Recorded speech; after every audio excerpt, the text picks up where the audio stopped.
చిట్యాల మండలంలోని పోలీస్ స్టేషన్లో CI Mallesh Yadav press meet నిర్వహించారు. ఈ సందర్భంగా సీఐ మల్లేష్ యాదవ్ మాట్లాడుతూ సాదారాములనే వ్యక్తి గుడుంబ విక్రయం చేస్తుండగా 5 లీటర్ల గుడుంబాను ట్రైనింగ్ వేసి హేమ పట్టుకోగా 10 రోజుల క్రితమే కేసు అవ్వగా సాదారాముల సాధన వ్యక్తులు కావాలనే పోలీసులను బదనం చేస్తున్నారని వారు అన్నారు.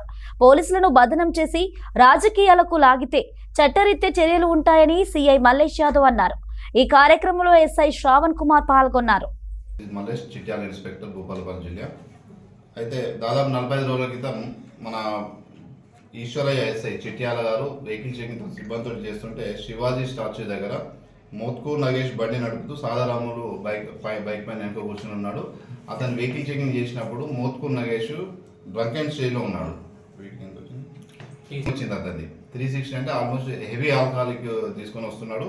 తర్వాత అతను బండిలో చూసినట్టయితే 5 లీటర్ల గుడుంబ కూడా దొరికింది 2 వీలర్లో.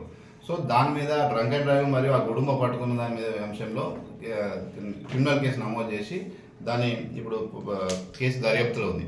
కానీ ఎవరైతే ఈ సాదారాము ఉన్నాడో దీన్ని ప్రజలలో తప్పుడు సంకేతాలు పోయే విధంగా అధికారుల మీద అనవసరపు అసత్యపు ఆరోపణలు చేస్తున్నారు. అతను కేవలం బ్లాక్మెయిల్ చేయడానికి ఈ విధమైన చేస్తూ ఉన్నాడు.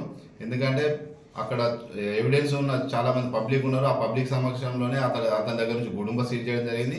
అతనికి 360 రీడింగ్ అనేది నగేష్ రైడర్కి వస్తే దాని విషయంలో బైక్ సీజ్ చేసి కేసు నమోదు చేసినందుకు ఎస్ఐ మీద తప్పుడు ఆరోపణలు చేస్తూ రాజకీయ దురుద్దేశంతో ఈ విధమైన చేస్తూ ఉన్నారు.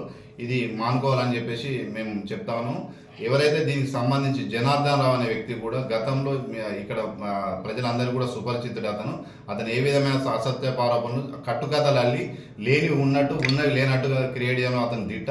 కానీ అతను కూడా ఇతనికి బ్రీఫ్ చేసేసి నిన్న ఏదైతే చిట్యాల అంబేద్కర్ సెంటర్ దగ్గర పూర్తిగా అవాస్తవము, సత్యదూరం, అది ఎస్ఐని కేవలం ఇబ్బంది పెట్టాలి, అధికారుల మనోధైర్యం దెబ్బతినాలని చెప్పేసి చేస్తూ ఉన్నాడు.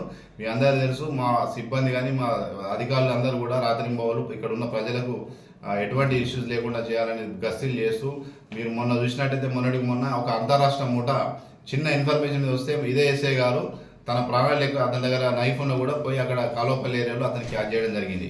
ఇది ఒకటేగా చెప్పాలంటే చాలా ఉన్నాయి. అయినా కూడా ప్రజలలో మంచి పేరు తెచ్చుకుంటున్న అధికారుల మనోధైర్యం దెబ్బతినే విధంగా ఇది వివరించడం అనేది తగదు.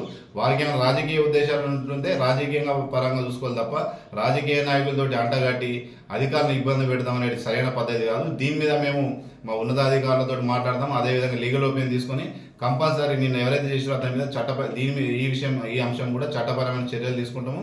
అతనికి చెప్పడం జరుగుతుంది. భవిష్యత్తులో కూడా ఇటువంటి వాళ్ళ మీద నెక్స్ట్ చేయకుండా వాళ్ళ మీద యాక్షన్ తీసుకుంటాం. సో ఇది ఆ రోజు సంబంధించిన ఎఫ్ఐఆర్. ఇది పబ్లిక్ పోర్టల్ నుండి ఎక్కడ దాచిపెట్టాల్సిన అంశం కాదు. అదే సాధారణులను మనం ప్రశ్నించినట్లయితే అతను కూడా ఒప్పుకుంటుండు, తాగినం అని ఒప్పుకుంటుండు గుడుంబ. కానీ దీన్ని ఒక తప్పుడు పద్ధతులలో చూపించి ప్రజల్ని తప్పుదో పట్టించే ప్రయత్నం చేస్తున్నారు. ఇటువంటి తప్పుడు ఆరోపణలు అధికారుల మీద చేయడం సరికాదు. ఇది పూర్తిగా అబద్ధం, అతను చెప్పేది కూడా అబద్ధం. కాబట్టి ప్రజలందరూ కూడా దీన్ని అర్థం చేసుకోవాల్సిందిగా ఈ సందర్భంగా మీడియా పక్షంగా కోరుతాం.